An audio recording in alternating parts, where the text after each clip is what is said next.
Hi, how you doing? My name is Adrian, and I'll be your instructor, facilitator for the next couple of weeks dealing with entrepreneurship. First, let me say, I would have, of course, love to be with you in the classroom how it was last time, but as you know, as well as I do, COVID has things very different now for us, so we got to adapt and just do things a bit differently. So, even though we can't be together in the classroom, I hope that it's still a worthwhile and valuable learning experience for you as we kind of go through a couple modules on entrepreneurship. So let's kind of jump right in. So I want to kind of stretch your mind a bit beyond the usual term entrepreneurship and what that might mean for you. I kind of go even a step back, and I want to consider a term I like to call or use called co-creator. So from the very beginning, you would know that there is only really one creator, right? That's God. He's the one that created the universe, everything in it, all its potentials. He's the one that kind of crafted that. But He made you and I to partner with Him to be co creators. That is, to take what He's already created, use our skill, our imagination, our ingenuity, our passion, and to make new things out of what he created. So, for real, a simple example, he would have made trees, but we make chairs and furniture. Meaning, he would have made light, and we make photography. So we take the raw material that he made, and we take it and fashion it in a way that we create new products, new services, things that can really bring a real value to mankind. And that is the process that we want to be going on. And every human being is made to be a co-creator. Sometimes we think that person is entrepreneurial and that person is not entrepreneurial, but I want you to kind of just don't think about it in terms of entrepreneurship as such, but think about it in terms of co-creator. I know that we all are made to be co-creators, and we all can engage in that process. And it's my job for the next couple of weeks to kind of share some thoughts, some tools, some tips, some tricks on how to embark on that journey of your humanity, of just being a co-creator with God. Now, tonight we're going to look at the kind of structures that you need to have in place for your business. So, of course, you have your idea, you have your passion, you have your ideas buzzing in your head, but you need a literal structure to put everything around. So tonight we're going to talk about those things tonight. The legal structure that your business would take on. So, on my screen here, you see me have my karate guys, and they all have different forms, called kata, in the martial arts, and the law gives us different types of business shapes that we can use to form a business. There's a sole proprietorship, there's a partnership, there is the corporation, there's a not for profit, there's charity, and there is the cooperatives. And we'll kind of go through all of these tonight, looking at kind of the pros and cons and how you go about kind of setting these up. So let's just dive right in.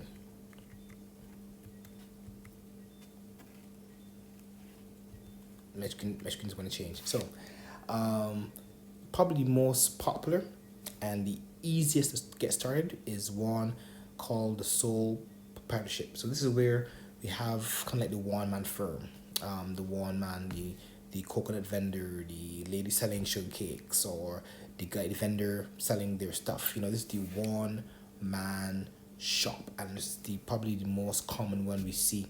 And with this, you have a business name, and it's the pros about this is it's really easy to get started.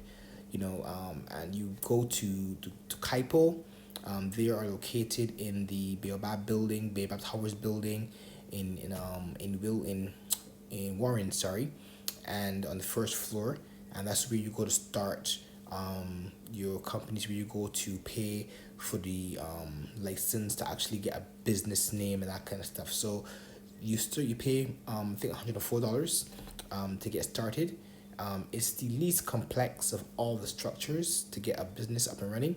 You simply got to submit your name of your business, so you come up with a nice name you think will be catchy. You describe the nature of the business. That is, what will you be doing? Will you be teaching? Will you be selling food? Will you be doing instruction? Will you be, doing a consultancy? Sorry. You describe the nature of what we're doing in the business. Also, have to describe and put there the place where you'll be located and the name and address of your business. So, this is pretty much all that's required at that stage. And it takes probably 2 to 3 days to get registered. And so I think it's really simple, it's really easy. When I first started my company, I started off at this level where I started off had a consultancy teaching marketing, and I simply did a one-man firm, a sole proprietorship. We had a business name. It's called back then Legacy Marketing Systems, and just me. And I started business pretty quickly with that structure. But of course, all things are some cons you kind of have to bear in mind with this. So, one con is that the whole issue of you don't have you have unlimited liability. What does that mean? So, with a one-man shop, the company and you are one and the same. So if the company has debt, you have debt because you're one and the same. And if by chance you get into debt, and you're into debt and creditors have to get their money back, because you and the company are the same, they can come after your personal assets. So if you have a house or a car or your personal asset, they can come after your personal assets in order to pay off the debt that the business has, because as in the eyes of the law, the business and you are pretty much the same entity. You know what I mean? So that's one con of this business shape. Another con, I could say, is with this structure, you're not likely to get an investment. You're not likely for someone to come say, you know what, I like your idea, I like your passion, let me just put some money into this. The chances of that happening are kind of slim. And the reason being is because, well, think about it this way. Let's say that you saw someone, you were an investor, and you have $100,000, right? And you want to invest in a company because you think it has potential to go big and that kind of stuff. But it's only one person. If that person gets sick, the company shut down. If something happens to them, the company shuts down. So the risk of the company not growing or things happening is so high, because it's just you. If it happens to you, the business can't go forward. It's tied to you.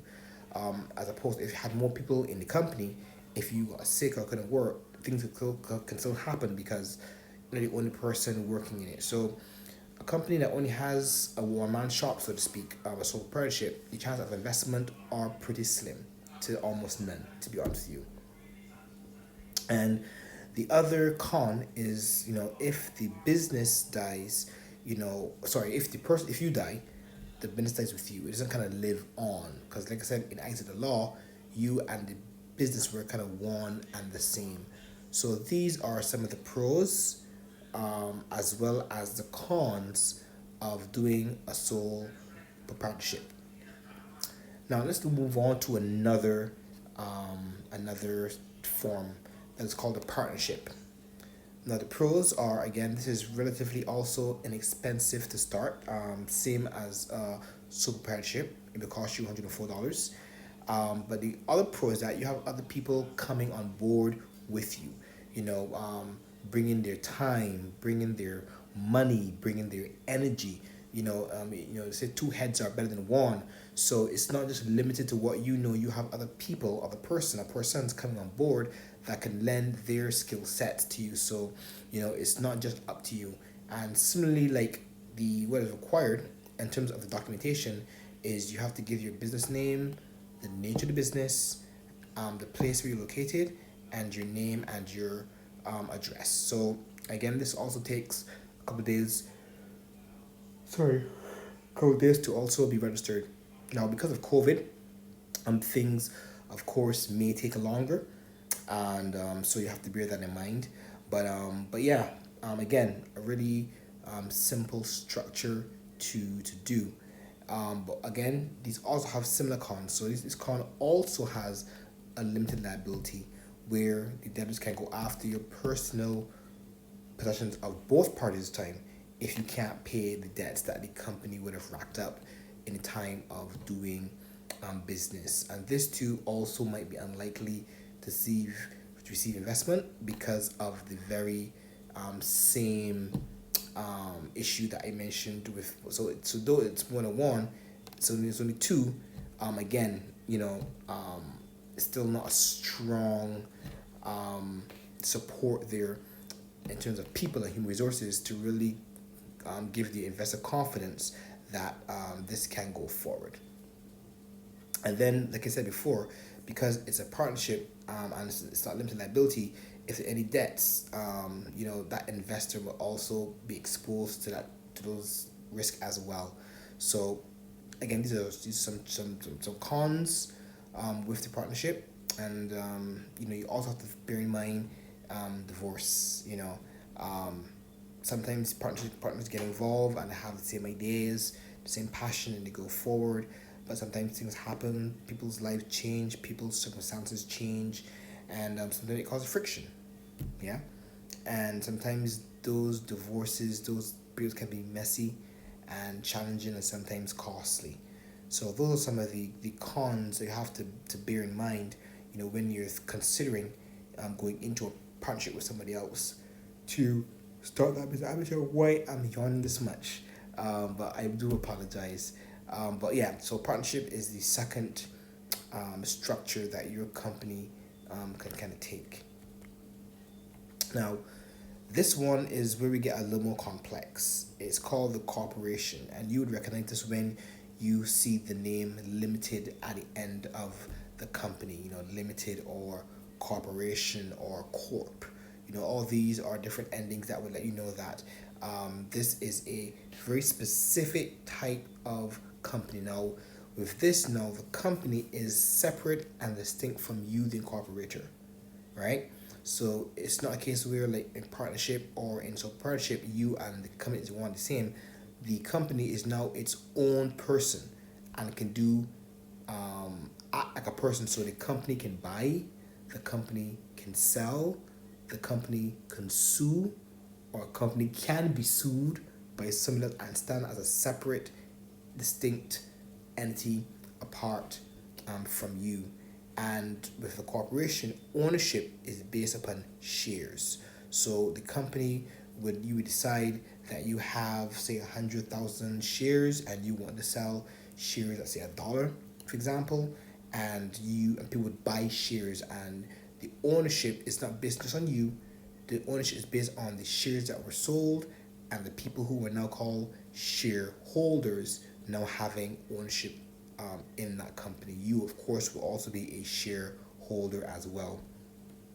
It's a bit more complex in terms of the people involved, because you have your incorporator, you have the shareholders, which also have officers like your board and your treasurer and that kind of stuff. You will also have directors as well who make up your board of directors. They're the one who would determine the direction of the company. They would determine the strategic plans for that company, what you do, and then the officers, would be the ones carrying out those particular directions from the board. So it's definitely a much more complex structure, but definitely much more robust. So what's some of the pros of this structure? Well, firstly, it's a limited liability.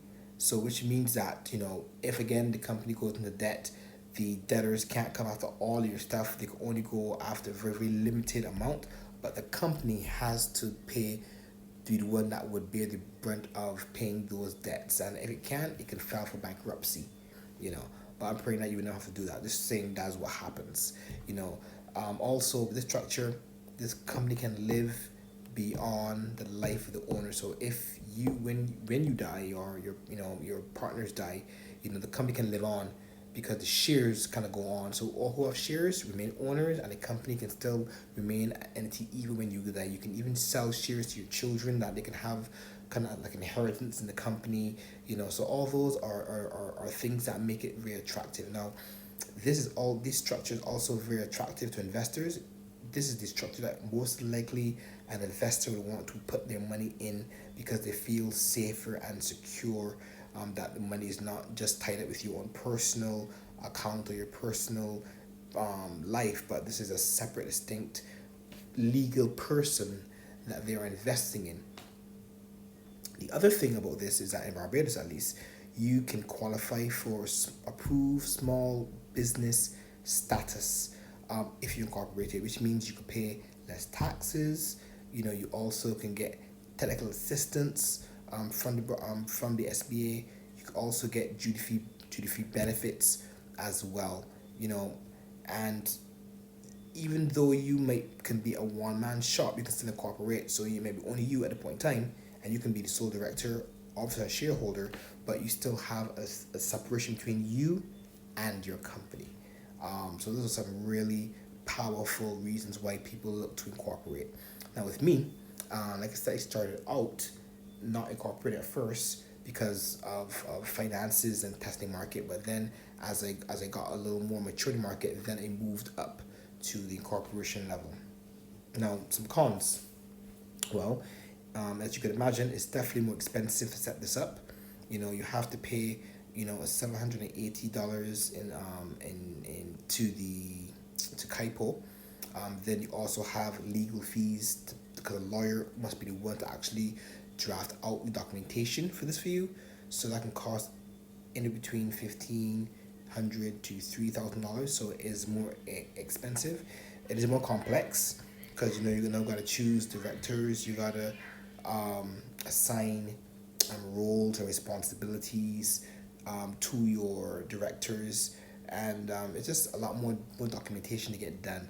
You got to fill out your articles of incorporation, etc. So this is a bit more involved, but the benefit is that it's the most secure of all the different structures you can have for your business. So far we've done sole proprietorship, one man shop, partnership, two man shop, if you want to call it that, or three man shop, as the case may be, and then you have your corporation, which is the legal person.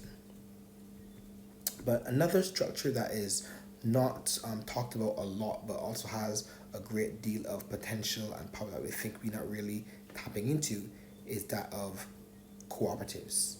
Now, what's a cooperative? A cooperative is a business who's owned and operated by a group of people for the common benefit, and it has to follow certain principles, right? So it must be, must follow the cooperative principles. It must be voluntary and open membership. People must be able to come and leave as they want. It must be member participating. Each member is participating because they want economic benefit for themselves. You have autonomy to make your own choices. You vote and you decide what you want to do. There's no CEO per se saying you must do this, you must do that. The collective group, votes and decide what's best for the community. It also has to be, also with cooperatives, you also have a whole principle coming in with education and training as well.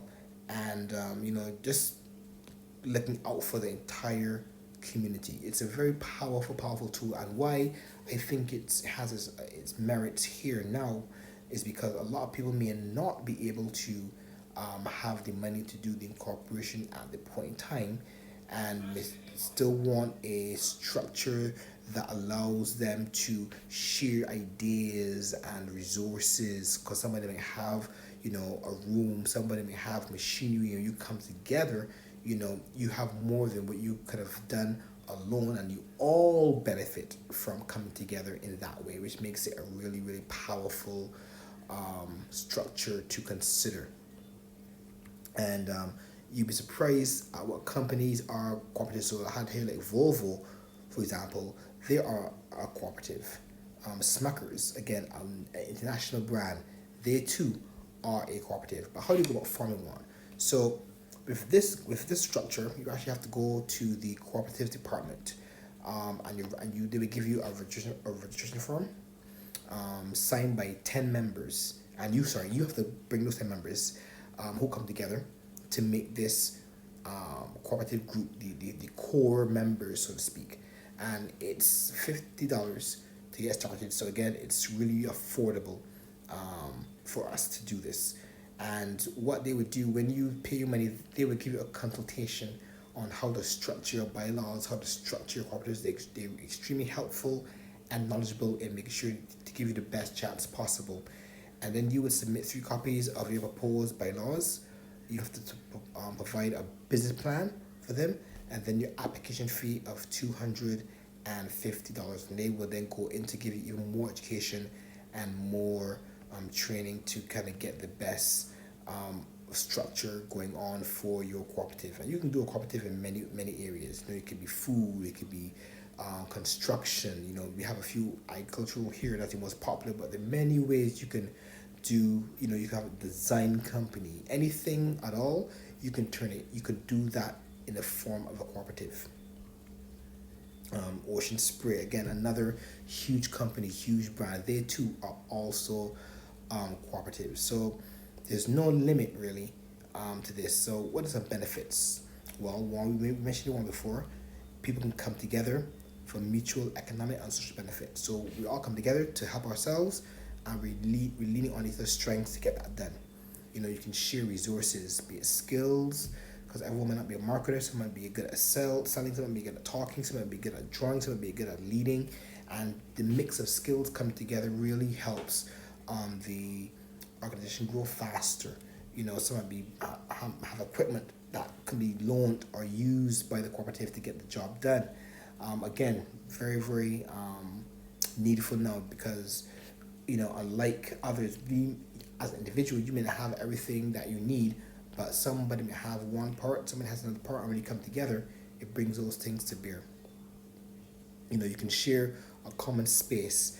If you, manufacturing space is really expensive. But if you can share a space and share the cost of those things, it really does make a difference to how fast your company can grow. Just because you're not, bearing the whole load by yourself. It also creates opportunity to create jobs for other people. And right now, where we are right now, with, over 3,000 people, jobless because of COVID. So people who are forming cooperatives can also, they're really doing a service not only to themselves, but to the nation, by creating opportunities where other people can get jobs, and get, employment. So these are some really powerful benefits that, cooperatives have. Now, there are like 3 main types of cooperatives, and there are the consumer, producer, and a worker. So the consumer is where the co-op is owned by those who consuming, and they who buy goods. Okay, so think about, like a small supermarket, a small mini mart, where me and 10 other people, we are custom buying, groceries and that kind of stuff. We just say, what? Why not buy from ourselves?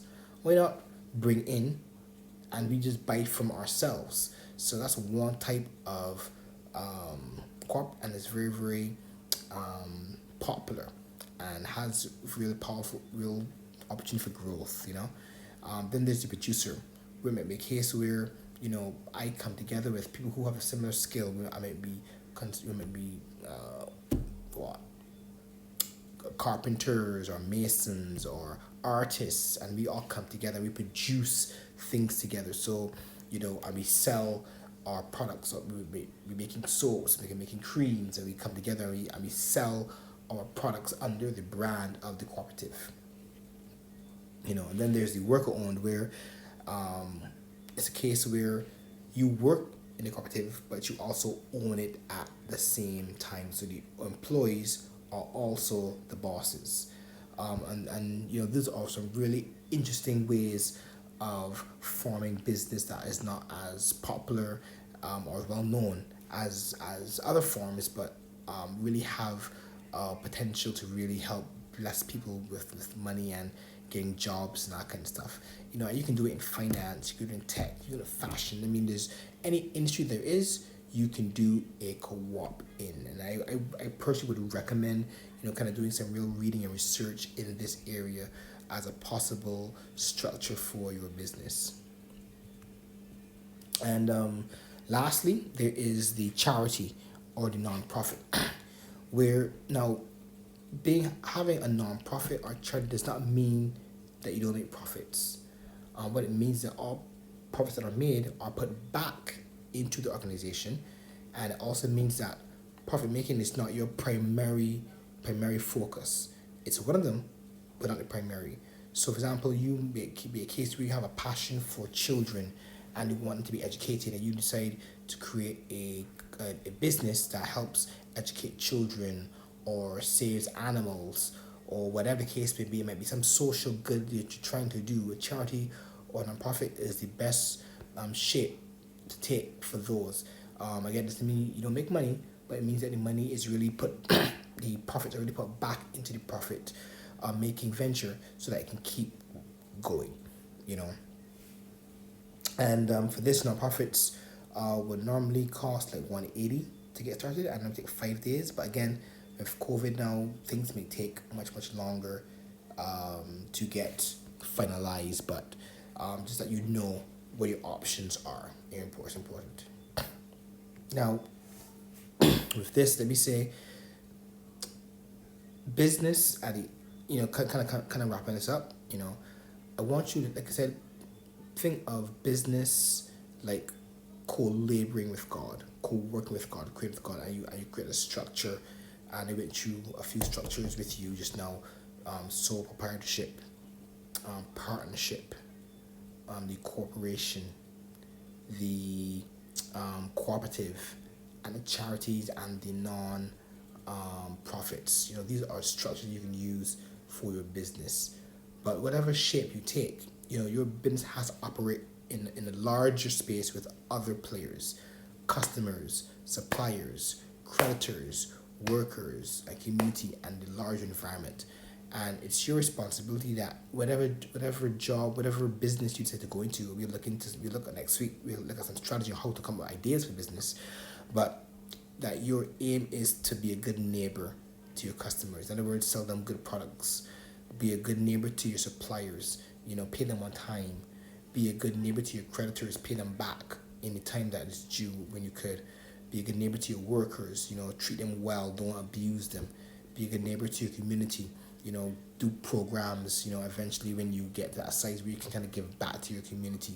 You know, be a good neighbor to your environment without littering or damaging the environment. So, as you have your business and you start it up, you want to be a good neighbor to all your stakeholders, all your neighbors involved. And, you know, doing this is one way to mitigate failure, because you would find that people do business with people who they know care about them, who treat them well, who honor them. People would want to do business with those kind of people. So if you put yourself on the market like in that posture, you know, you really help your chances of being successful. So I want to thank you for this first session that we've gone through. I know it's a lot, so feel free to go back, pause, read notes. You know, if you have any questions, you can feel free to email me at Adrian. Well, actually, I'll probably just let you forward those to Shelly, and then she can always forward them to me. So if you have any questions about what I was shared, feel free to ask those questions. I want to thank you so much for